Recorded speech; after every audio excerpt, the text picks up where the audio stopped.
Um, awesome. Oh, thanks for coming I on the show. yeah. So I um right now I'm doing the MSB program at Catholic U. It's a really cool business program that actually we s- you know when you graduate with a bachelor's in liberal arts, it could be really hard to find gainful employment. Mm, Um and it's really easy to just kind of slip into I don't know, find some kind of thing to pay the bills to support your intellectual life. And then yeah, just appreciate the mountains and the sunrises, all of that, and live that beautiful poetic life. Um, but I always kind of figured we've been given a great gift, especially with the outdoor program and the leadership aspect of it. hmm Um, we're at a point where we can go out into the world and really make a change for good. So I figured the way I'd do that was through business. And so I went to this MSB program that Catholic U putting on. It specializes in taking liberal arts kids and music kids and theater kids and giving them a lot of hard skills in the business world to help them succeed. That's a great program. Yeah, That's really that's what cool. I'm doing right now. Did you know about this for a while, or had you been planning on it For a bit, yeah. for a while? I had some siblings that went here, so it was always kind of Oh, they did the program. It was always kind of on my radar. And at first it was a backup plan. I was like, man, if I still don't know what I want to do with my life when I graduate, I guess I'll go study business, make money, and that's a really messed up view. But kind of changed when we were reading Laborem Exercens for um for our theology classes hmm and kind of those encyclicals like Rerum Novarum, Centesimus Annus, Quadragesimo Anno, um, where the popes are specifically addressing their like economic problems um and talking about business as a noble vocation. And, it's a chance for good people to make the world a better place. And it's the way you can really effectively get things done. So, yeah, it,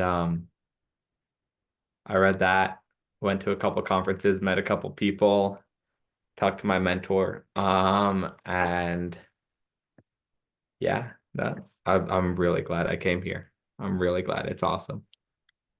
That's sweet. Is it like a pretty similar style to like an MBA course, Yeah, or okay, so it's an MSB, a MSB? Master's of Science in Business. It used to be called Okay, an MSBA, like an MBA with an S in there. So yes and no. MBAs are actually going through a kind of a a change in how people get them. hmm It used to be like once you're working in corporate for a while and people decide you want to be you might want to be in a leadership program or in a leadership position. They would just they'd kind of over a course of time get their MBA and it would be job training. But now there are actually, since COVID, there are a lot more accelerated programs to just help people right out of grad school or right out of college, I mean, um, kind of get their MBA, become more employable. This is um, an MSB is kind of like all the hard skills of an MBA and a lot of the leadership aspects. hmm Um,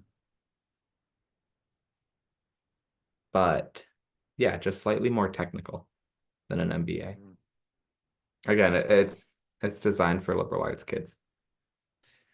That's neat. So it's kind of like teaching you all of the application of principles almost more, Hmm. or like liberal arts was Yeah, kind of like the foundation of it. definitely. I mean, liberal arts is kind of the foundation of everything and how you view your life, Right, um, yeah. how you see yourself, the world, and the world and God, the creator. Um, this program. is basically saying, okay, we know you have a foundation in that, and now we're going to teach you what a balance sheet is and an income statement, Mm. how to analyze this, how to compute CAGRs, and here's what successful marketing looks like, and give you all of these tools. It's kind of like how in our ELP classes at Wyoming Catholic, they'll, talk to you about what makes great leaders and, um, being a force for good, being virtuous, and all of these things like the reasons why you should do it. But then they also teach you how to set up tents, how to tie knots, how to pack for food and not starve, Mm. how to hike properly. Yeah, So that's yeah.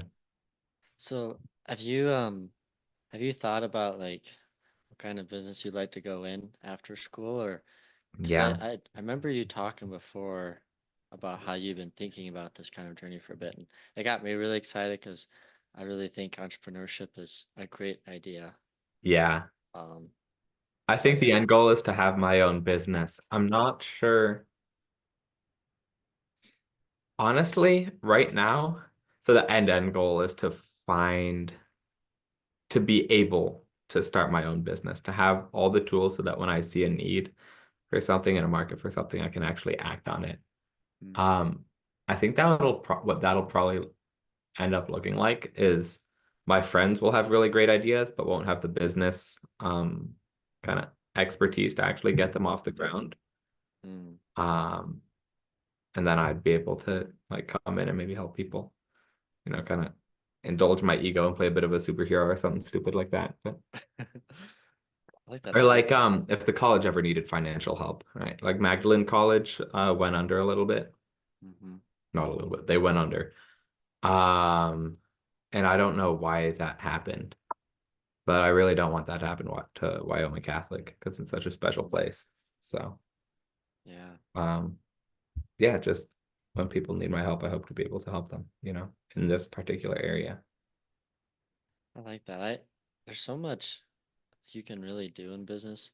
Like if you look at almost every advancement in, at least especially you can see this in America, but I think in most places it's always like someone had an idea and then they built it and then they sold it. And so it's like Definitely. it's kind of Yeah. like the business model. No, Thomas Edison couldn't have founded like he couldn't have brought light bulbs to the entire world if he hadn't started General Electric and started, actually Hmm. figuring out how sales work and how manufacturing works and taking like the kind of all the minutia of how to turn this great idea into reality across the whole world. And now the entire world is better for it because he learned how to do all that stuff. It's interesting you mention that because there's I'll have to share this series with you. It's Michael Saylor and Robert Breedlove. Michael Saylor's a Hmm. conservative billionaire. Do you know Michael Saylor? Only I've heard the name and I have no idea who he is. Okay. You'd really like him. He's Okay. um so I would say he's classically trained, or at least he's trained himself Okay. classically. Um he Huh. always thinks about things from first principles. Hmm. So he's very thought of like what's the beginning point, what's the end point. So he's like principles and established, what are the consequences? Yeah. And he did this walkthrough of it was like, I don't know, like 20 hours of him just talking about history, Wow. technology, how this all developed into the modern Yeah. day. And then he was capping it off with how Bitcoin is kind of like the technology economic synchronization that he thinks will Okay. then propel a lot of advancement for society. That's interesting. Is he a big Bitcoin guy? He is. He was Okay. the guy that kind of put Bitcoin on the map for Hmm. businesses. He was the first. That's interesting. His business is MicroStrategy. Okay. They do things similar with like Oracle, so they're like a NetSuite software company, Yeah. and bought Bitcoin essentially to save themselves from going under 2020, and then have since Wow. then become I think number one or number two stock since then. It's the highest No return. kidding. Pretty wild, crazy story. So he's really into Bitcoin. He kind of put on the map, but then every other business that bought Bitcoin has been subsequent of his leadership in that. Mm-hmm. Um, I had one of the great things about the this is connected, I swear. One of the great things about the Oh, business sure. school here is all the connections they have, and they'll have a bunch of events for you to go to. Recently, they had the Marine Commandant from 2015 to 2019, I believe. So I guess that was pretty much like a bit of Obama and then Trump's administration, right? But he was the Joint Chief of Staff. He was the guy who, like, he was in a room with the president and one other military leader deciding, all the big decisions, and he got to speak to us. And someone asked him what he thought about Bitcoin. Um, and he made me laugh. He was a little cynical about it. But I yeah, he What do you say? said he's he said that he doesn't he think if Bitcoin ever does take off, people say that the great benefit of it is that it'll be limited and therefore you won't uh inflation won't affect it as much, right?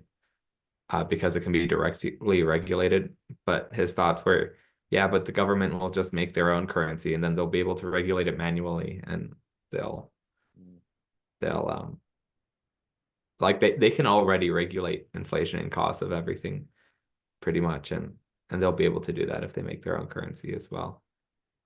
mm. But Bitcoin is really interesting to me. I don't mean to just like crap on this idea you had. It just is something that happened recently. It was on my mind. No, it's always a good it's kind of like whenever you have a good idea, you kind of want it to be challenged to make sure you don't have any holes in it. So it's Yeah, always good to like challenge new ideas and definitely. um I mean I've been a I really like so this is interesting. I think Okay. Bitcoin is probably the most interesting thing I've studied since college. Okay. It's pretty Wow. wild. Yeah.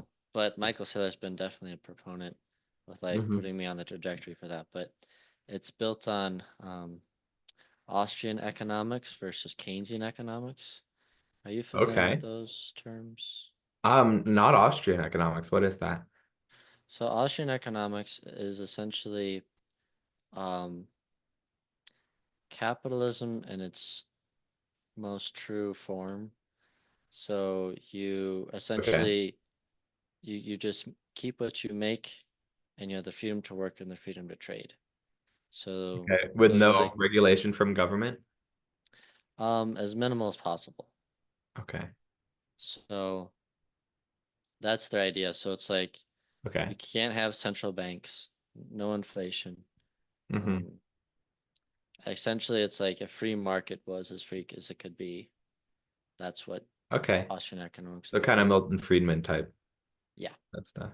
Okay. hmm I need to read the books. The big names are Rothbard, Mises. There's a couple others. Okay.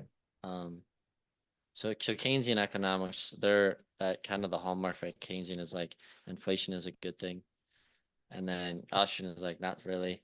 And so Bitcoin is kind of like taking that idea of Austrian economics, where it's like you have a certain amount of money, but every coin can go infinitely high in value Okay. because you can divide it down to the a super fine amount. So each Bitcoin right Okay. now can be divided 100 million times.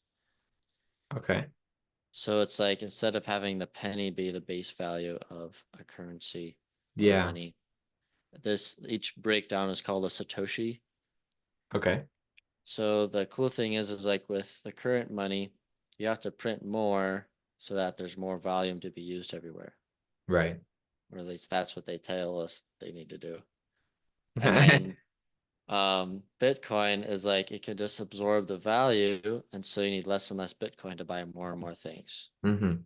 So it's kind of like the opposite of what most currencies do. Most currencies they rise so much Yeah. inflation. It's just the unit of account for everything goes higher, so you need more of it to buy the same equivalent thing. Yeah, It's like what we're absolutely. all experiencing right now. Yeah. Oh my Um, gosh, gas prices have been, I don't know if they've been what they've been doing over there. I mean, obviously they were super high for the past like years. Um, it was funny they dropped all of a sudden here to like under $3. Um, oh, and I was like, oh, that's kind of cool. And then my little brother, who I he's very smart. It's like, yeah, man, it's election season. They're deplete our oil reserves. Kid is like 16. I'm like, oh yeah, you're right. That's exactly what's going on. They're trying to buy us. Oh Oof. yeah. Yeah. They get But you everywhere they can. yeah, Try to make you look like their friend when really they aren't. yeah, But definitely. no, Yeah. it's fascinating because it's like the reason I thought it was so interesting because Hmm. um this kind of ties back to America's founding because America was Okay. like one of the first countries to like openly embrace capitalism as much as we could. Hmm. And then, it's shown that it's worked very, very well. Yeah.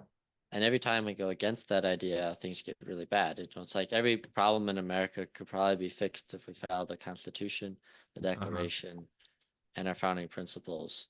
Hmm. So, um, the interesting thing is like Michael Saylor and Robert Breedlove doing this series, they said that they think Bitcoin is the most American idea of Huh. what money should be and what business should be because it's essentially saying it's driven by the free market trade. So the value Right. is a reflection of what people are doing. Yeah. And it got me really interested because if you start looking at history, the two things that they always try to take from you when they're trying to take over a country is your faith and your property. It's true. So they And your take guns away as well. and your guns. Yep. They get all the good stuff. Um, So the reason they go after faith is because faith gives you hope through hard times. So if you get Mm, rid of that, then you look to the right. government for your safety. Mm, Get rid of your guns, you can't fight back. Get rid of your property, you can't live anymore. right. So, like the Declaration of Independence, it was supposed to be life, liberty, and private property. It wasn't supposed to be pursuit of happiness, which is very interesting. I've never heard that before. Where? I know, it's crazy. I heard it through Robert Breedlove, but I've Okay. heard it sourced from a few other people that this I'm was. glad I'm glad we have edited it, I guess. I don't know. I wish we hadn't because Okay. if you look at so life is your present, liberty is your future, and property is your past. Hmm. So if you have the ability to do something, you can choose a better future. If you have life, that's because of your past that gave you the present. So Hmm. property is like your use of claim on goods. That's like the best way I can describe it. So like Yeah. whatever you work for, you then have the right to claim and use it for what you think the best purpose Yeah. is. Hmm. So when you take away property, you limit the amount of freedom someone has to make a better future. So it's like every time you cut into someone's life, taxes, regulations, Yeah. confiscation, then their ability to do things just shrinks until they're subservient under the rule of the government, however. Yeah. But it's really, I had That's no idea. interesting. That's really Bitcoin took me on interesting. this road, yeah. So, Yeah. It's funny that you bring up the like American founding documents and that sort of thing. I recently went on a rant about Federalist Papers in the middle of class because we were dealing with this case study where we had to basically we're running a bicycle business and we find out our manufacturers are getting they're making their parts in China where labor laws are not strictly enforced. So basically labor costs are very low in China, and we found out that our manufacturers are, committing human rights violations. We're like, oh no, what are we gonna do? And as someone said something about how it's not really our problem, our job is just to make money. And I went on this, and I don't know if they're entirely serious about that, but I went this whole rant about it's like, no, this is the problem with business. And, like it comes down to, what Madison was saying with faction and how like,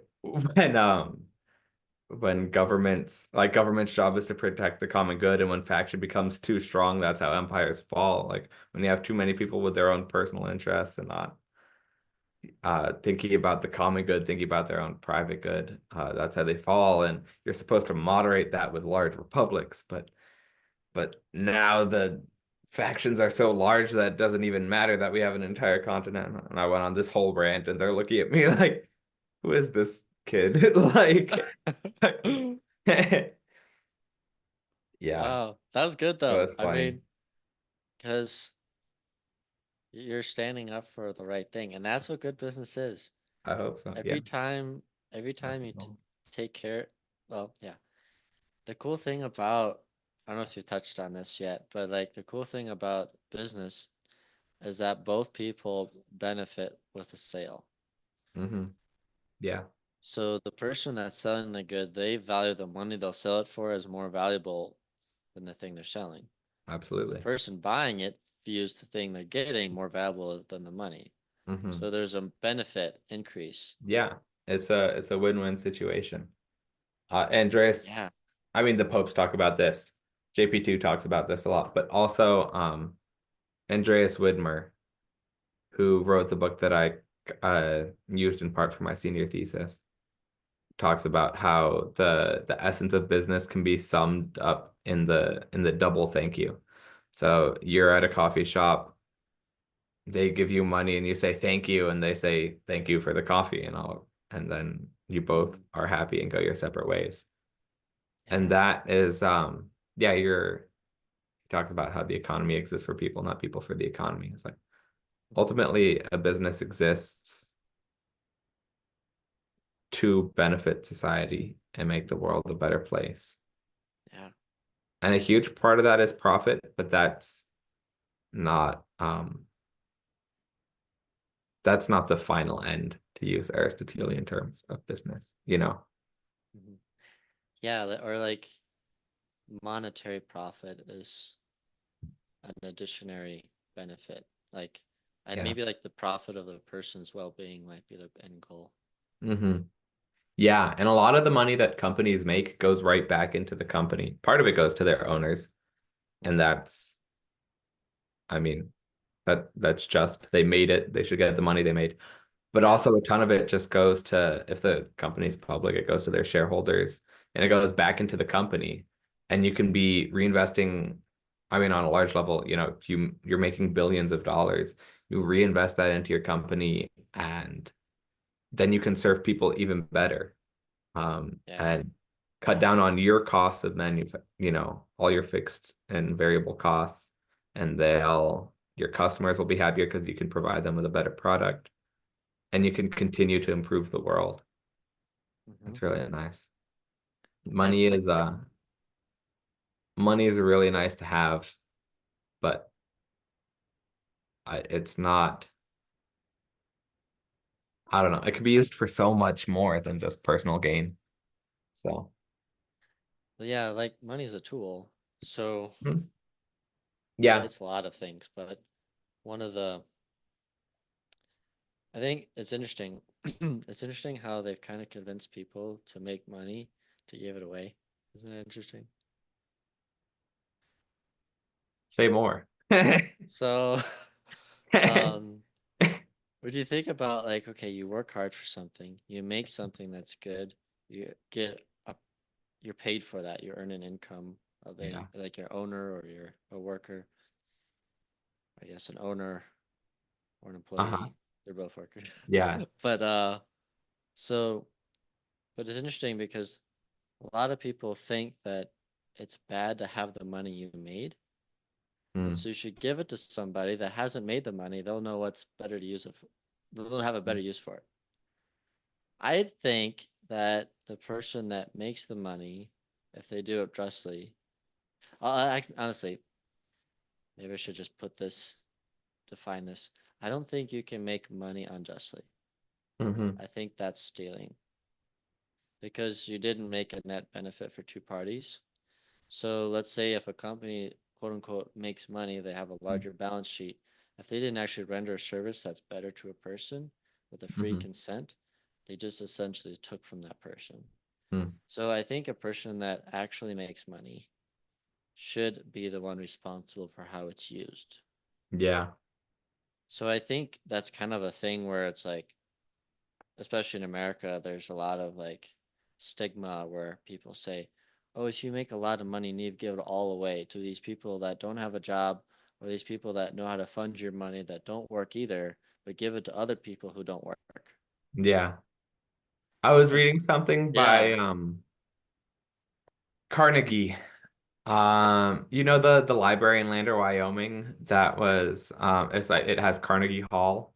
'Cause is it Bill Carnegie? I'm blanking on his first name, but he was big into philanthropy and he went to a bunch of small towns, including, population 7,000 Lander, Wyoming, and he built a bunch of libraries for them. And he wrote something saying the best thing you can do with money is to spend it in your lifetime. Don't just save it up and give it to your kids because then it'll be taxed to hell. Mm, Don't just hold on to it. Don't If you're gonna give it to charitable contributions when you die, like why wait till you die? Why not just mm, do it in your lifetime? So, that's good. he was big on spending money to make the world a better place. Um, that sounds so generic. It's wild. But it's also really hard to talk about economics in a vacuum because at the end of the day, like you have a ton of people whose livelihood and their jobs and their success and careers are all reliant on this. So I guess that's the thing you have to balance. It's like how do you keep everybody happy and also make sure your business is serving something higher than I don't I don't know if I want to say the common good. Um like it's serving something higher than just money. Right. Yeah. Yeah. Well, yeah, it's like it's domains of responsibility, I think. Mm-hmm. You know, like you have the responsibility to take care of yourself. Mm-hmm. And once yourself is taken care of, then you can take care of another person, Yeah. which usually becomes your spouse. And then you can then do it for your children. And then if you're a business owner, you can do it for your employees and their families and so on, so on, so on. So it's like your domain of influence and That's like the journey of being a man. yeah, That exactly. yeah, Yeah. you figure It's out how like, to take care of yourself, then take care of others, and then take care of others in a really broad way, like in mhm, a large way. yeah, Yeah. that's really cool. You know, it's interesting because like, um, I don't know if you've come across this, but there's been a lot of talk in like the manosphere of how, um, And men speak. need battles. Have you heard of that term yet? No, I've never heard that term, but Oh, it's funny. I think you know what I'm talking about, right? I, uh, I'd probably clarification would probably be good. Okay. It's kind of like the bros taking down the Matrix, getting jacked, Oh yeah, the running like the blue pill businesses. kind of guys. Yeah, Yeah, yeah. like Andrew Tate and all those guys. yeah. Yeah. So, but I think there's a part of it where they're like, "Oh, we can't be real men anymore because we don't have any battles to fight." I'm like, "Oh boy, they just haven't found them yet." Yeah, Because like, yeah, yeah. there's so many like, because if you look at um history, it's like every job enables you, once you figure out how to automate a job, you can then go to the next job. So Hmm. it's like this ladder effect of like, 1920 we had 80% of the population was farmers. Now it's like 3% of the population is Yeah, farmers. yeah. So like we figured out the agricultural plane. So it's like, okay, agriculture's fixed. We got it pretty much. Hmm. And then it's like, well, we'll go to this next job and this next one. Right now, we're kind of like in the technology slash information age. So it's like Yeah, figuring out how to make these systems work well, and then we'll go to the next one. yeah, But definitely. it's essentially using less physical labor for a higher mental job. Right. So it's almost like um, it's a progress to, I think, make the most humane work, honestly. Mm. Because you're trying to say like using your mind more and more and more. Like we have more engineers and Yeah, technicians now than just like factory workers. yeah. It's definitely true, right? And when you think liberal arts, it's the things that are proper to free men, meaning people who don't have to work with their bodies all the time that can enjoy all the joys of the intellect.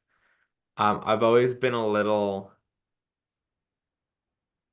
uh, hesitant to just completely value the intellect because God could have made us angels, but he didn't. He made us body, like embodied Mm-hmm. souls. Um, and you know, I'm not denying the Aristotelian principle, right? What is that? Book 10 of the Ethics. The highest good is the intellect, right? Man will be most happy doing the thing that is most proper to him, and the thing that's most proper to him is the intellect. But there's so much, I don't know. You also have to value all the servile things and all the body things and like finding sanctifying ordinary work, Mm-hmm. um, and finding God through that. Like we are embodied. There's no way around it. Yeah. But, yeah. And it's a really Yeah. beautiful thing, actually. I'm glad I have a body. Yeah. It's great. Yeah. I mean, there's so many experiences you can have being human that you couldn't have being an angel. Oh yeah. The So it's Eucharist for one. right. I know you had Thomas Curley on here a little bit ago. Oh yeah. Uh-huh. He just got out of boot camp and now he's back to training again. But Oh yeah. yeah, I Is got he to doing talk to him a okay? little bit ago. Okay. His genius boggles my mind. He's He a comes smart across guy. so unassuming, but it's amazing. Once you care about something, it turns out that you can do some really serious intellectual thought about it, and no one cares about that, like the Eucharist and what that means for being humans. I think no one I've met cares about that as much as Thomas Curley. Great man. Yeah. Great, great man. Love Thomas. Yeah. What a great guy. We'll have to have him on again too. Maybe when he's Get him done back. training. Get him back. He has Sundays off. I Oh, he does? think so, yeah. Talk to Oh, talk to Briggs about it. Briggs knows his schedule better than I do. that'd be fun. Yeah. I was thinking it'd be cool to have like a larger forum, like have, Uh-huh. I don't know, 5 or 6 of us on a call at once. Yeah. I'll have to, we'll have to chat about that. That would be great. Get the whole gang back together. Yeah. Tom, can I ask you a question? Yeah. How have you seen the liberal arts and the good, true, beautiful, and all these like incredible things that enrich your life of living? How have you seen that played out in your post grad life? Because Mm, I'm 21, I just graduated, you know, and I'm learning more business stuff. But how do you see it play out in yours? that's a great question. Um, so I think, I think a lot of it's played out with me experiencing more and seeing the value of human life. Hmm. Um, I've noticed after college, I think college was like helping me see what people really are. Hmm. And I think the more you see what people really are, like you see the good in them and you Yeah. see how that's beautiful and true. And to me, that's been like the best way for me to see more of who God is. And then with that, it's built a desire and to help as many as I can, help as many people as I can. Yeah. Um, so I thought about business a lot because kind of tied in with what you were saying before. I found businesses to be the best way for me, at least, to make an impactful help with all the people in my life and others. Yeah.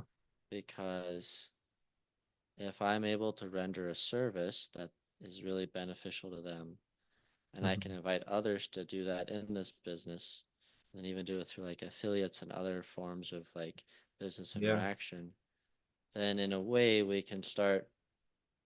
It's kind of like my motto of my company is reclaim America on our traditional values. So it's like if we can Yeah. use business as the forum to bring people back to God and to others, Yeah. that might be the most impactful thing. And the reason I thought of that because when I started understanding history a little more, it's like whenever people lose their ability to work for themselves, have their own families, essentially that domain responsibility, whenever they lose that, that's when it seems like life gets terrible.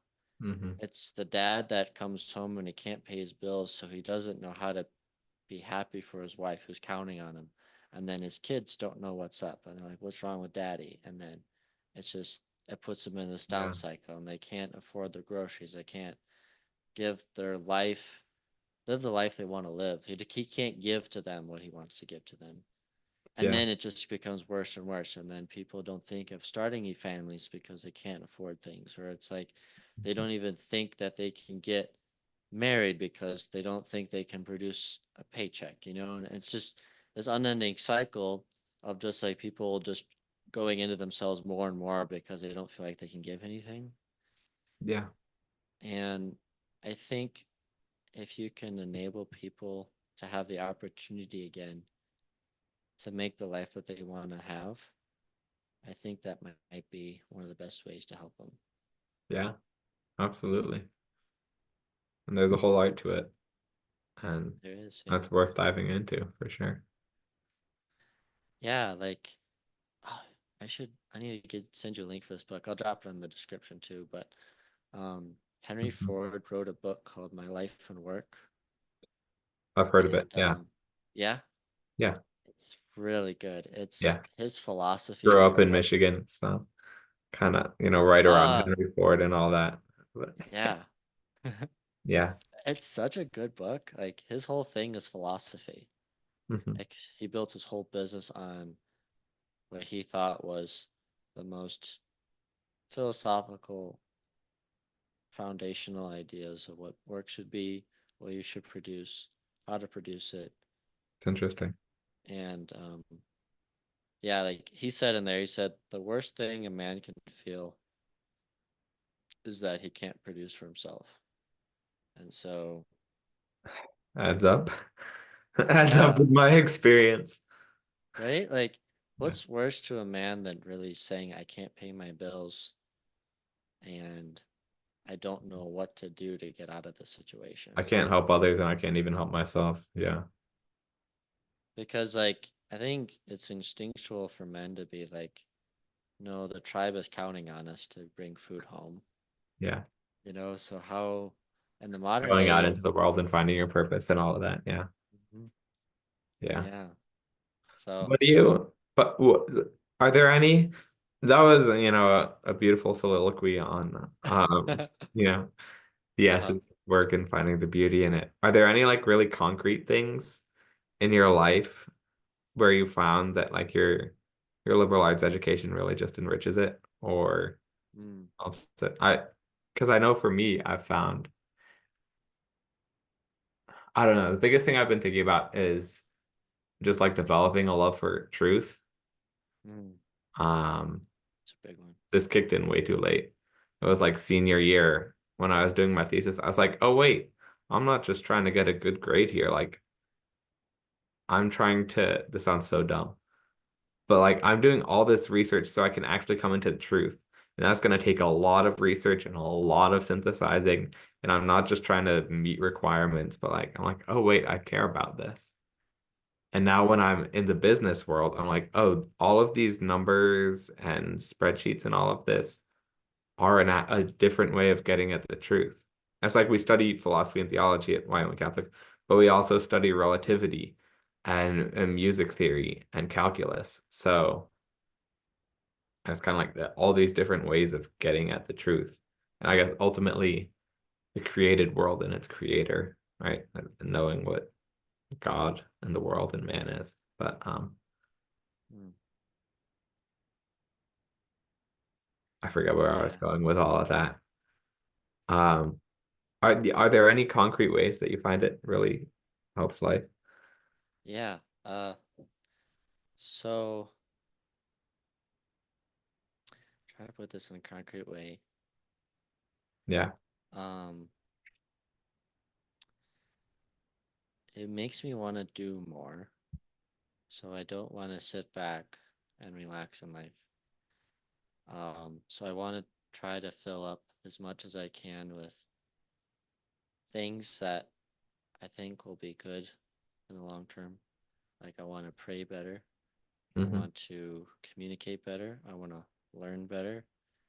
And then one thing that really struck me, and I heard this in an interview, and it was, are you familiar with Alex Hormozy? No, I'm sorry. You're okay. I'll have to send you some stuff from him. Yeah, He's no, please. I'm he's gonna have really a good. whole list of links to read in our Yeah, messages. I know this will be your second With college all the degree. stuff. Yeah.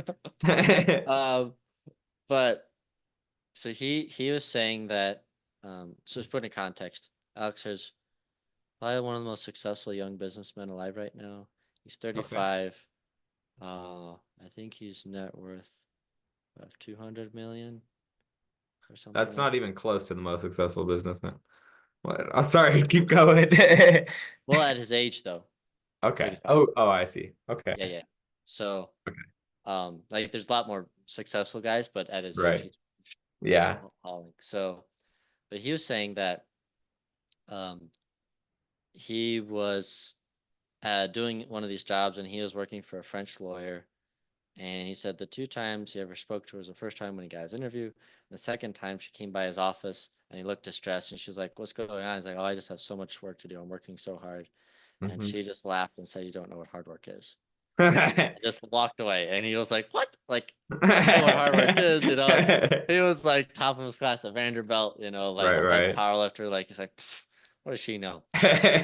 And then he realized, yeah, he didn't know how to work hard. And so that hit me because I realized, Because you're huge in the gym and you're always doing your work and but sorry, keep going. You think well, you work hard, but keep you going. think you think you work hard until you actually ask yourself, did you give it your all? Yeah. And I think that's what's been like the critical turning point recently for me is like I thought I was giving my all, but I Mm, didn't ask myself if I was. And I think this is the concrete way that I've kind of like put my classical education into practice is like in each action that I'm doing, I ask myself, is this the best I could do? Did I give it everything I have? And the reason I ask this question is because I think it's the most Christian thing you can do.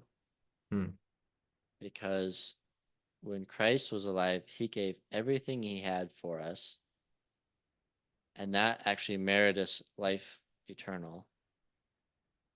But he never held back. And I think the reason is because um, when God says love one another, he says loving another person is thinking of them first. So the greatest act of kindness, he said, is for your life, lay down your life for your friend. The greatest right. act of love. But like say in this circumstance of like um, suicide or something else where you take your own life, that's considered very wrong. Both circumstances, you had the choice of giving up your life. Why Hmm. is one heroic and why is one not? And I think the reason is because when God says love a person, it means you give what you have to that person because you will the good of them. And so, like, it's kind of like the idea of sacrifice, investment is like you give what you have now in hopes that you'll have something better in the future. And so, if you say, oh, I can't give myself now because I want to reserve something for the future, you're kind of saying, well, I don't really want to be all that I can be right now because I'm afraid if I do everything I can right now, I'm not going to have anything later. Mm. So you're kind of like always pushing back your future by saying, oh, I don't have it now, I just do it later. Yeah. So your whole life is used up by laters and you never actually get to see what is possible because it's like your best memories are probably when you were stressed out, had no idea what was going to happen. You're there with your friends. You're like, what are we going to do? And you just Yeah. start doing your all, you know? And that's the thing you remember. That's a funny, yeah, I remember like some of the best memories I have were on this 14ers trip um my sophomore year, and every time we kept getting rained out of it. Like, nope, we can't climb that mountain. There's gonna be rain. Oh, we can't do this via Ferrata. There's gonna be rain. We had no idea what we were doing. Every single day we didn't know what we were doing. And um, but we were all just super happy to be there, giving it kind of just like totally invested in helping each other and um, yeah, having a good time. Probably helped that we all liked each other and that, it was a good group and not a lot of complainers in it and all of that. But Uh-huh. yeah, that's like some of the best memories and we didn't know what was going on. Yeah, So, it's like the on the edge of chaos and order is when you have the most fun. yeah, yeah. That sounds wow. Yeah, that sounds true. I hope that was a good answer. I need to think about it more, but I liked it. I liked it. It's fun. I thought you were gonna go in a different direction with the like the difference between suicide and self-sacrifice of like, and you kind of talked about this. I thought you were gonna say like um suicide is focused on the self or self-sacrifice is focusing on the other. So it's giving yourself for your brother or giving yourself for yourself because in your head it seems like the right thing to do. But and you yeah. kind of but you went into something a little more specific than that, and I appreciated it and learned a little Mm. something something. Yeah, so like every day I like rate myself. I'm like, okay, so how was my prayers this morning? 1 out of 10. Lately I've been hovering in 5. And then I'm really like, okay, workout, 1 out of 10. How was it? I was like a 4.5. And then I'm like, what did I do today at work? 1 out of 10. Like, wow, that What wasn't very good. what do you So, rate this on? What's your metric for how good your prayer life was? well, it's mostly on like attention. So that's Intention, how your intention? my attention, yeah, like what am I consciously thinking of God in my time of prayer, or am I getting distracted? So my kind of like way of thinking of it is if if I was talking to my a good friend, Mm-hmm. am I giving them my time or am I being distracted and doing something else? Mm-hmm. So what would I want my friend to treat me as that so I want to treat God that way, Yeah. or at least start there, because I feel like I'm so bad at like just rushing through things or just Yeah. not seeing the purpose to it. And I think Yeah. the reason is because I don't actually think about what I'm doing. Yeah. Is a problem. But I got tense there for a second. I was like, oh, scrupulosity, scrupulosity. But no. oh no. But no, that's not what you're talking about. You're talking about, yeah, just wanting to be present in your prayer life. Yeah. Yeah, absolutely. Absolutely. Mm. That's cool though. Like I think I'm really excited for like especially your class because I think I've vibed best probably with you guys out of anybody from Uh, school. we appreciated you. We are only I always thought the reason our class was so great is because we had you for our seniors. Oh, You know, we had people who just showed us, this is what it means, what it looks like to have a good time and to enjoy your life here and to just take all of these gifts and really appreciate and use them and all of that. thanks. I loved having you specifically in dorm rates as well. I'm glad you were in my dorm Oh, that because was a you good time. were like, yeah, not just a solid wrestler. And I'm sure you still are. I need to I get better at it. Yeah. How's the gym life going? Just getting a little better. Uh-huh. Actually I met a couple cool guys, Steve and Tony. They're both veterans, and Steve was actually a medic for the Marines, Uh-huh. and he told me he actually trained with Marcus Luttrell and Michael Murphy from the Lone Survivor guys. No kidding. Yeah, No kidding. Holy cow. and he's done like recon missions for with the recon teams of the Marines. So he was like Uh-huh. their documenter, like pretty Yeah. much making sure everything gets checked off.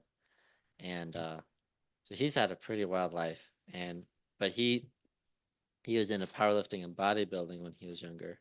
Uh-huh. And he said he competed with. Well, he was on stage next to. He said he's in a different class, but with some pretty big names in bodybuilding. Uh-huh. So he and his friend Tony, Yeah, they they just casually drop in like, oh yeah. yeah, they're super humble about themselves. You only get like bits and pieces of these stories. Yeah. Um, so I've been getting to train with them, so it's been cool just to have someone knows what you're capable of and knows how to rep you and how much weight to add on. Sweet. So that's been cool. Highly recommend like just being around someone who's been in the game for a while and Okay. then like kind of knows like the subtleties of good training, maybe. Yeah. They know all the little intricacies and minute stuff, but they also have had time to sit back and think about it and Yeah. make sure. Yeah. Yeah. I need to get a personal trainer because right now I'm just going to the gym and I've had my routine that I honestly I think I got it off a YouTube video like a while ago. Oh, but it It's still just worked. like I'm just gonna, I'm gonna pick my routine and I'm gonna stick with it. And then I really liked it and it made me feel good, so I kept doing it. And you make little tweaks here and there, but I'll go Oh, to the gym and just I'll do my thing for an hour and then leave. And I could definitely benefit from a personal trainer. I've realized the importance of mentorship recently, yeah. and I actually, good news, I got a text from someone I asked to be a mentor recently, and he said he's gonna meet with me. God God willing. It was a positive response anyway. That's And great. yeah, it's that idea of just like in life having someone who's been in the game longer than you have, who can, sit back and look and help you with what you need, and people who really want to help you. That's Yeah. the great thing about being young is people want to help you because they see Yeah. themselves in you. Uh-huh. But yeah, I could definitely apply that to my workout life Mm. because right now it's all I just go in there, put on my headphones and do my thing. But Crush it. I'm not, you know, competing against anyone. I'm not really pushing myself. I'm just, I'm little by little, slightly going up in weight. Hmm. I've gotten into boxing recently. My hands are all messed up because I've forgotten like gloves a couple days and just went in there with wraps and it kind of tore up my hands. And uh That's cool. people are asking me like, do you have anger issues? Are you punching walls or something? I'm like, no, no, I swear. Someone asked me like, is your hand messed up because you were mountain climbing or boxing? I was like, how would I mess up the back of my hand when I'm mountain climbing? But yeah. You should just play it up. Say, yeah, redheads, we just have a hot temper. Yeah, actually. Yeah, it's dangerous to get two redheads here. That was my first thought Yeah. on this podcast. I was Yeah. like, oh, too many in Just one extra place. fire. Yeah. We just amp up the energy. That's what we Yeah. do. Yeah, no, Well, redheads are crazy, man. I wanted to at least compliment you actually on your workout because there's a guy, he's won Mr. Olympia 5 times. Chris Bumstead, super Yeah. jacked. Yeah, no, of You course. know Chris Bumstead? You got it. Yeah, definitely. So he didn't have a routine till like 2 years ago. Yeah. He said Really? he just would go into the gym and lift. That's what he did. And I was like, dog, that's awesome. That's the most C-bum thing I've ever heard in my life. That's not He's great. like, yeah, I just figured this shit out, man. I don't know. Yeah. I Oh, know. what the hell? I feel like he's so humble. He's probably well, he said he spent a lot of time in there in college, but Uh-huh. he was like, yeah, I just figure out what I feel like I should hit, and I just work on that and go to the next thing. And Yeah, so you just might be whatever on the you're C feeling on bump. the day. Yeah, Yeah, basically C-bum, you're basically. basically C bump, so it's going great. Yeah. Yeah, Uh, that's funny. Have you seen the whole, I guess this isn't that much of a new thing, but just kind of like transparency about steroids has become a lot more common. yeah, And all that. That's been really interesting to see. Seeing like different influencers, I guess. Like going around gyms asking people like, are you natty or are you, what are you using and all that. And I don't know. I don't know why I brought that up. It's really interesting. I like how people are being transparent about it. it's nice. Then you Yeah. actually know what to do, Yeah. because like Wait, you mean naturals. steroids wise or like workout? Yeah, yeah. I Yeah, want the you know how many details. milligrams of trend to take. Yeah. I was thinking more of like knowing the protocols because I heard steroid protocols are much different than natural. Hmm. Because steroids will actually get you a lot of results without doing as much, Yeah. like But also calorie knowing about loss. the side effects, and like knowing that like Yeah, once you start steroids, you're kind of messed up. stuck on them for a while. It's gonna get real gross real fast. Yeah. But Do you have thoughts on that? Do you think steroids are a permissible thing, or do you think they just should be avoided? um, I don't think it's something like intrinsically evil. It depends more on your goals. I think like all things that should be done prudently. You should do research so that you can develop some kind of wisdom about what you want. I think ultimately though, it's not like the best reason to work out isn't so that you can look all pretty and get oiled up in front of a mirror and flex your big muscles. Hmm. Um, and I think that's why a lot of people that I've met take steroids. It's because they want to look better and all of that. It's a kind of vanity. Um, Ultimately, I think it should be about an excellence of the body that God gave you. And that doesn't mean that means like not taking shortcuts and like doing it with integrity. Um, Yeah. that being said, if you just want to look huge and admire yourself in the mirror, or I know athletes also will take steroids, obviously, because you know you synthesize testosterone. I don't know. I'm just glad people are being more transparent about it. I think that's definitely the first step because it helps people. It helps young kids who are impressionable, like know the risks and the side effects and make an educated decision. But it also it it gets people out of their heads about it. Like instead of just hearing their own voice and not being able to talk to anyone about it, Mm. they start having these conversations about like, wait, what am I actually trying to do when I'm working out? You know, why would I take steroids? What is this for? And all of that. Yeah. Start talking to other people, getting out of their head. Uh-huh. So yeah, I'm glad people are being more transparent. That's a good thing, yeah. Yeah.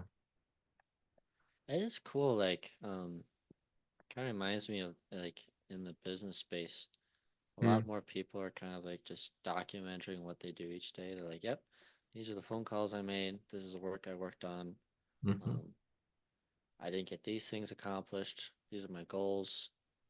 Um, yeah, stay in. Transparency. Yeah. Yeah. Yeah. That's a funny line to walk. I had a um I had a sales class and they'll make us do role plays. And I was a little too transparent about Oh oh yeah. my God. I was playing a manufacturer who was talking about like, hey, we might have a strike coming up. And I was a little too transparent and made it sound worse than it actually might have been. And like it's Uh, a fun that's a fun line to walk. But it worked out. yeah. I was super surprised because we were in class and people had voted on who they thought. A bunch of different people did these role plays, and then we voted on who we thought was the best. And I thought I did terribly, but then I found out yesterday that people actually thought I was I don't know why they voted for me, but I was my name came up as like best, you know, portrayal of sales rep. So that was kind of Oh, fun. It's that's nice. awesome. Yeah, it was really cool. Our teacher in that class likes to pit us against each other and like get a sense of friendly competition going. So we'll make people vote and be like, all right, who do you think was best? Who do you think was bad? And all of that. Mhm. It's like I appreciate it. Um, It's a good thing. it's nice. I've really been thriving in grad school. Yeah. It's yeah, I think this stuff is really cool. And It is. I don't know. There's a lot bound up with it, with like just getting bad habits out of the way and then building good ones. So like I'm working at the National Shrine in the bookstore and it's not a glamorous job, but I'm like right by the sacraments, I'm right by mass, I'm right by Mm. confession. So I have confession, so whenever well, no, that's I have an ADHD brain and I spaz out all Very over the good. place. But the confession is like it helps me stay kind of rooted in reality and improve and you know get my soul back into a good spot. And then you have the mass, which is this incredible thing that brings you up. All that to say, um, I've really been thriving, and that's partly because of my job and being close to the sacraments and prayer life. And it's also just because I really love what we're studying. It's really cool stuff. That's And it's awesome. it's yeah. Yeah, Do who you, knew I'd be so interested in business? that's a neat place to be. I mean, Yeah. like the world runs on entrepreneurs and salesmen. Well, that's Nothing, true. nothing ever happens to the Salesmen bring in the salesman. revenue and entrepreneurs create the new ideas. And Yeah. the world runs on the people who just, do all the paperwork Hmm. for all the payroll stuff and, for all the doorknob replacement, all of that. The world runs on that. Uh, Yeah. There's so many jobs to do, really. I mean, it's just like, just think of how many ideas haven't been done yet. I yeah, mean, it's like, uh, uh, this boggled my mind, really. Did you know there were over 3,000 auto manufacturers before 1970, I think? really? Yeah. Wow. The EPA kind of canned them all because of all the regulations. So boring. Okay. Yeah, they're But probably pumping ungodly amounts of CO2 in the atmosphere and just destroying our ozone, but yeah, I mean, kind of, yeah, I don't know if that's actually what happened. If that's okay. actually what happens, but Yeah, that's a that's a broad statement. conversation probably another time. But yeah, um, yeah, but yeah, like my dad was showing me, he's like, yeah, there's a lot of auto manufacturers. They all got slammed by the government essentially. Hmm. But that was however many that was. I think it was 3,000. But that was that many ideas of how to make a car. Yeah. Isn't that interesting? Yeah, and Like, out of that one kind of they compete with each other and one emerges and mhm, we try to find the best. yeah, it's so fascinating. It's just like that competition of shooting for what's best in business is what makes some really awesome things. Yeah. Like good shoes Yeah. or good shirts or good pants or, Yeah. you know, a good house, Yeah. good cookware, Yeah. good recipes. It's like it's always a competition to go for the best that really makes a good life. Yeah. It's always that settling of like, it'll work. Yeah. That kind of just dumbs down life. It's like everyone dreams of going to the best restaurant, the best hotel, driving the best car. That's what people dream of. People don't dream of like, you know what I want to do? I really, really want to rent a Toyota Corolla. That's like my dream. It's like, don't Okay, say that that. why you gotta pick on the Toyota Corolla, man. But Okay, sorry. We could replace it. I like a good reliable car. Sure enough. But like, that's not like the thing like you want to be like, oh, I want to go out for the night. You probably want to take a Corvette. You would You're probably not take gonna some. impress too many people, I guess. Your social status won't be too improved, but yeah. Yeah. But people want the best, is what you're saying. Right, right. Yeah. So it's like that constant drive for what's best. Um, Hmm. that's what makes life a lot of fun, It's the best musicians. Competition is huge. Yeah. Competition is huge.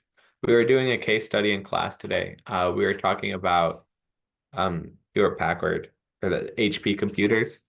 Mm-hmm. Um, and we were talking about Carly Fiorina and the time she served as CEO. And she came into a culture where people were very like they wouldn't fire a lot of people, and there was a whole lot of kind of there weren't a lot of incentives for doing well, like your pay wasn't tied to your performance. Mm. Um, and that sort of thing, and people were very comfortable, and she kind of came in and disrupted a whole lot. And we went through this whole case study of like you know, how would you evaluate her um, performance, and we had a bunch of sources to pull on. What was her board doing at the time? What was the culture she came into? Like, what was all that? Mm. I um I was impressed. One of my classmates really, in Euclid when my ADHD brain. No, you're In good. Euclid how we'd get called on, right? It was a cold call. You'd come in sweating for the prompts. And then a teacher would, pick a random name and then someone would have to go up to the board.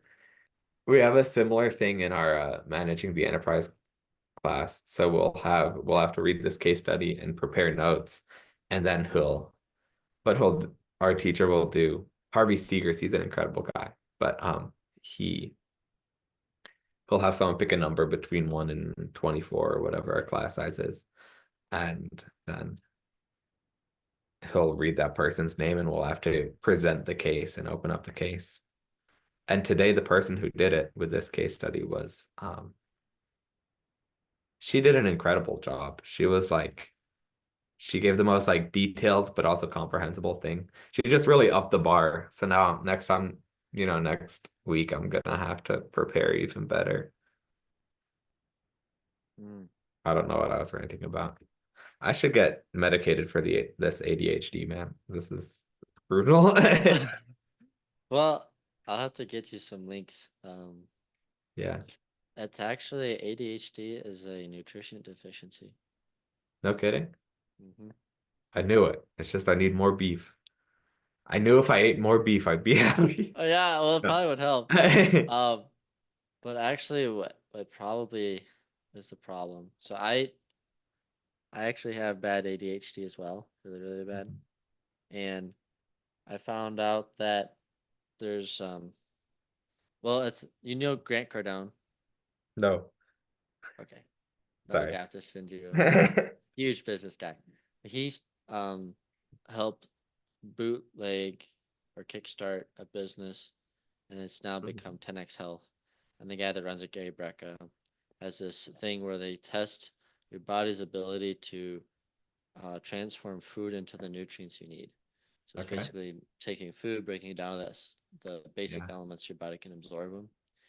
Well, most people have one of the five genes, or if not more than one of the five genes, not working properly to do that function. Mm, So it's called the process of methylation.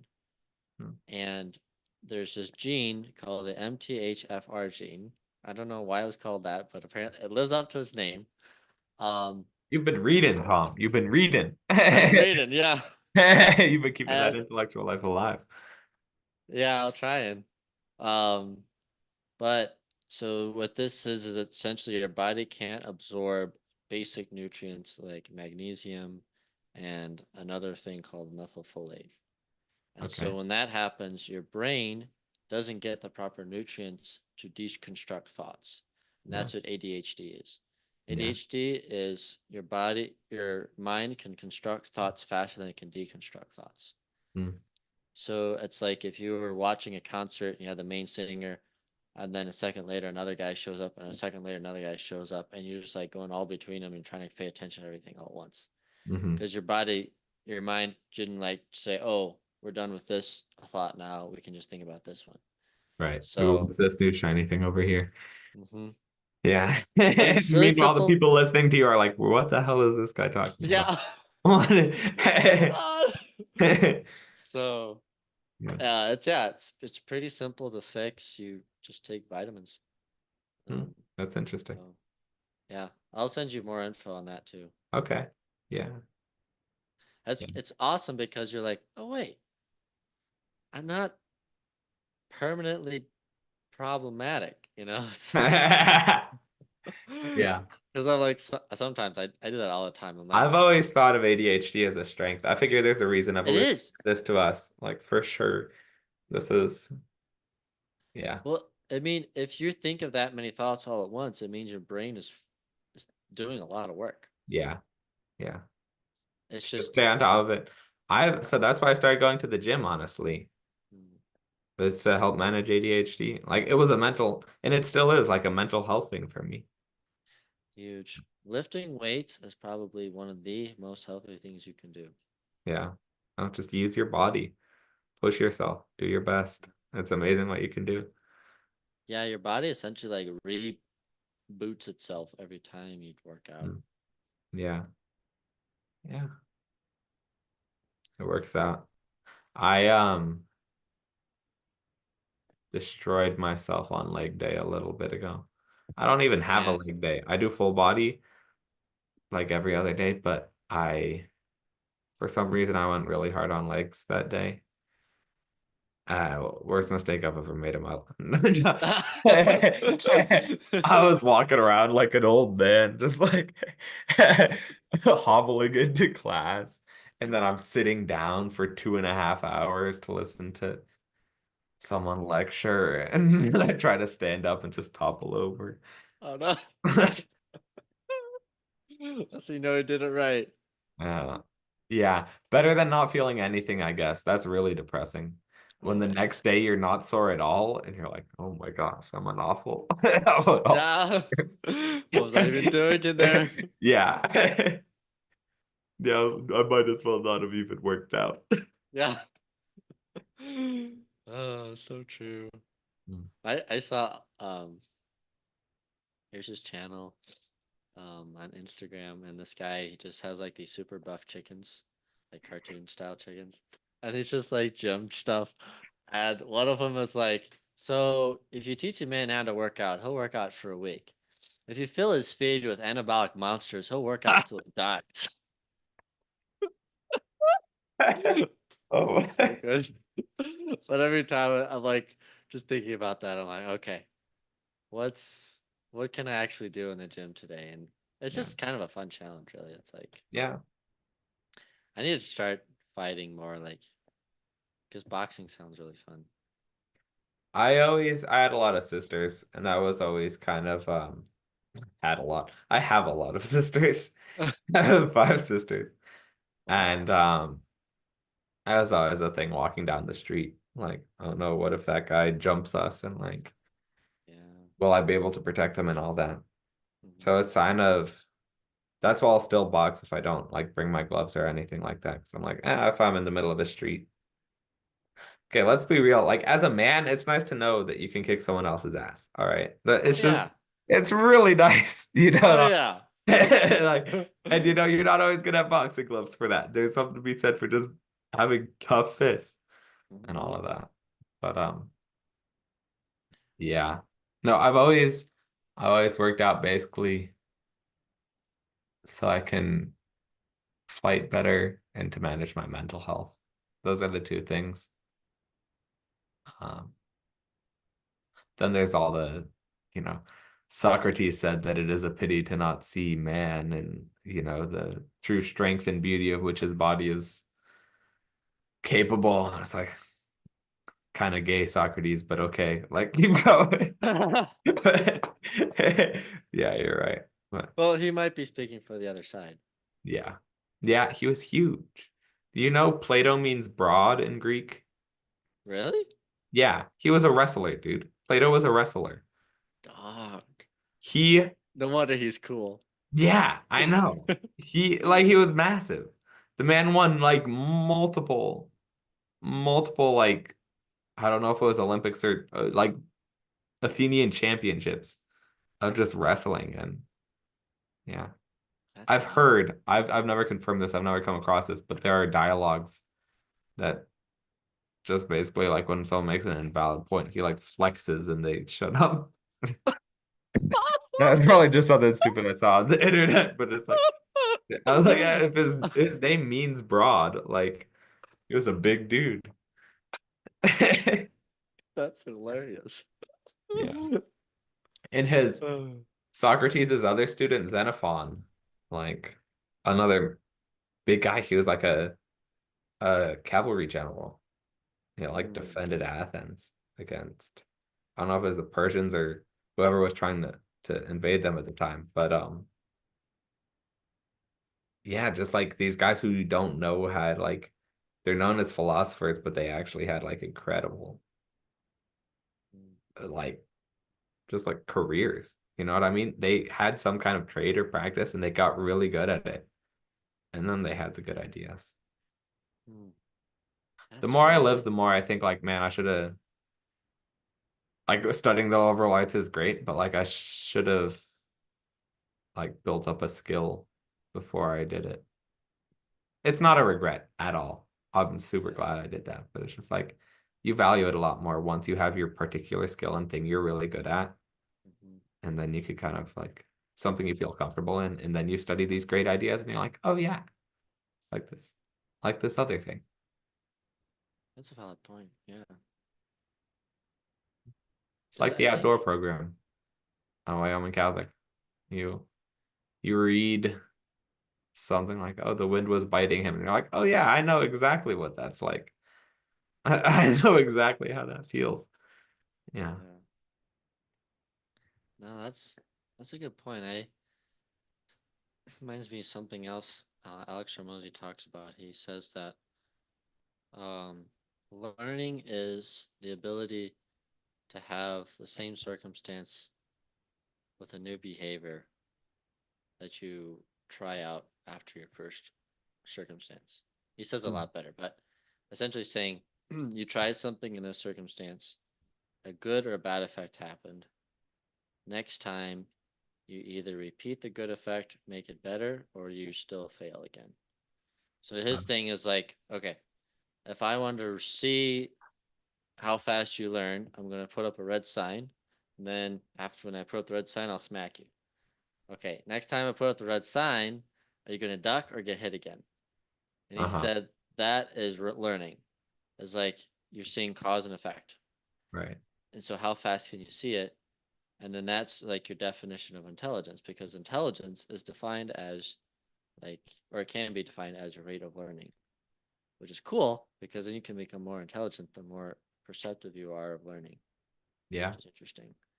But yeah, like what you're saying, it's like that's a skill though. Like learning is a skill. It's Mhm. all skills are essentially a behavior based on Mm. a set of circumstances. I feel like there's more to it than that, but yeah.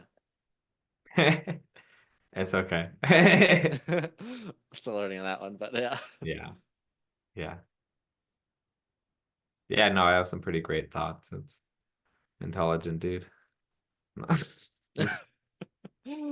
Oh no. Hmm. Well, that's neat It's that funny you. how he defines learning as like the opposite of insanity, because the classic definition of insanity is doing the same thing over and over and expecting different results. Yeah, Like no, learning is like if you're not being insane, then you're learning. Well, that's a really good point. Yeah. you're you're going through trials and then adjusting your behavior and not doing the same thing over and over again. It's just interesting thought. That's a really good correlation. Yeah. Hmm. Because people that you don't think are smart, you call them insane. People you see as Yeah. smart You kind of are can't always deny. like improving. Yeah. Yeah. Yeah. Yeah, that was a breakthrough. What's what's your just as a young man? I'm gonna still call you young, even though when I was, 4 years ago, I thought you were ancient. But no. Yeah. It's not Do too you long. think do you think the breakthroughs in your life have been from eliminating bad habits or creating good habits? Hmm, Or like what kind of balance? It's probably both. But just like in your experience, what's that been like? good question. Uh,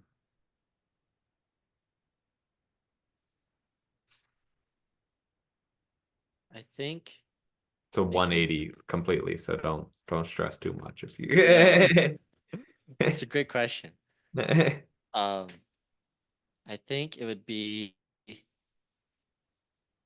seeing, understanding what I should eliminate so I could do something else better. Yeah. I think would be the most helpful thing. Hmm. So like generally like I know I shouldn't be distracted now with something and I'm like, oh, I should get back to this. Yeah. Um, I think that's probably been the hardest thing to do, but probably the most beneficial. Mm. Um, is understanding what how to prioritize really, I think has probably been the most helpful thing. Yeah. So if you know how to prioritize and you stick to that with the disciplined mindset, I think that's like one of the best habits, at least from Yeah. my experience. But, Yeah. You've always been good at discipline. From what well, I've seen. I mean, I'm sure yeah, you have a different picture, but I've always yeah, kind of looked up to that.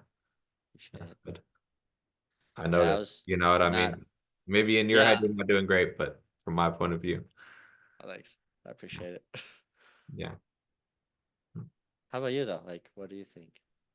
I'm trying to figure it out. I was having a conversation earlier today, about that because the dean of our business school is writing a book called Super Habits, and then basically talking about how like there are these habits that you can implement bit by bit that when you get the hang of them are really like superpowers, and it's like things like gratitude and Mm, um it's the virtues basically. It's Aristotle's virtues. Um and yeah, that's kind of this image of like super virtues and like these great things pulling you up. But then you want to go up with these super virtues, and then but if you have bad habits, they can drag you down. mm-hmm. So I don't know, just something I've been thinking about. I wanted to hear your thoughts on it. Yeah. Oh, I feel like a lot of times most of your good habits will come about if you listen to your gut. Yeah, Like a lot of things I regret or was happy about is usually when I was like, okay, I think I know what I should do here. yeah. There's definitely been times when I thought I was doing the right thing that later I'm like, oh wait, that wasn't the right move. But I think more often than not, like if you have kind of like that intuition talk to you, then you'll start making the right habits. For sure. Another thing, this has been probably the biggest breakthrough I've found out. Um, if you are a healthy person, you will do way more at a better job and you'll have what much better habits. Almost every bad habit comes from not feeling well. Hmm. Like physically, you mean? Yeah. Yeah, It's like if you're not feeling up for it, like if you're feeling sick, you won't be as kind or as funny or as charming as you should be to people. sure. Um, you won't train as hard, you won't work as well, you won't think as clearly. All of these things Uh-huh. start to happen. And if you can get your physical health in a good place, you'd probably be a lot closer to that person you want to be in your mind. Yeah, yeah. That sounds very true. I My think life has been getting better slowly and slowly for the past year, and it all started with just like lifting heavy stuff, like going to the gym, having some kind of discipline, yeah. getting the body in order, and then that bleeds into the mind and soul and everything. Yeah, God made it pretty simple. He was like, sunlight, good air, good food, and lift heavy, heavy rocks. Then just as a dude, that's everything you could ever need. It's true. It's like the meme of bachelor pad. It's just a kitchen with a couch and a Yeah. barbell, you know? Yeah. And people are like, how could you be happy with this? I don't know, but it seems to work pretty well. Yeah, it works out. Yeah, no, that's why you need a woman to balance out. Cause that is yeah, no, like I get it. And you need someone to make the house look pretty. Is that really messed up to say? Is that really sexist? I don't know. Yeah, I mean, But technically it is, but it's a but compliment. no. I I mean, it's just like, yeah, yeah, no. No, men are simple creatures, it's true. yeah. Yeah. Well, How's the love life going? the love life, Yeah, ah, I'm just sticking to the ones I know, barbells mostly. yeah, yeah. No, they're pretty great. Yeah. No, So, consistent. Always have yeah, your back, always there for right? you. You need it. Always there for you. They won't go anywhere unless you, Woof. yeah. Anyway, Fair enough. Sorry. yeah. No, it's good. It's good. I'm pretty happy. Just Yeah, yeah. Well, you're a I mean, great dude. but I just kind of marvel that, yeah, that yeah. you could fight off the women. Just, clamoring for your attention and all that. Yeah. But No, I figured I'll just keep working, trying to do my best, and then yeah, see who I can yeah. get to Now you move have your along head the on way. straight. It's good. Yeah. So It's good. It's mature. hopefully. Yeah, nice. But Mm. It's been a little bit. It's been a. I have to go to bed if I'm being perfectly honest. I have oh plans no, in you're the good. morning. Sounds It was good. really good to talk to you. Yeah, thank you, JD. This was a pleasure. We'll definitely have to do Yeah, this again. I'd love to. I'd love to. Yeah, thanks for having me. I appreciate it. You mind if I post this on my LinkedIn? I want to give you a little, I don't know. Oh, I want to try to make people aware of your podcast because I think you're doing something really great here. oh, I love thanks. to, I mean, my network isn't massive, but I can spread the word a little bit. Please, yeah, I'll send it to you as soon as it gets published. Yeah. Sick. Yeah, that'd be awesome. And I'll try to remember all the links to send to you. That's good. Whatever you remember. But Okay. I have plenty to read. Trust me. All right. So, yeah, no, grad school. No one told me I'd have to read in grad school. Oh no. No. No, I knew what I was getting into.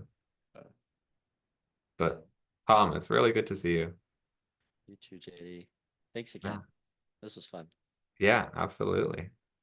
Time flies. I looked up, I was like, oh no. Yeah. Class tomorrow. I have to be well rested.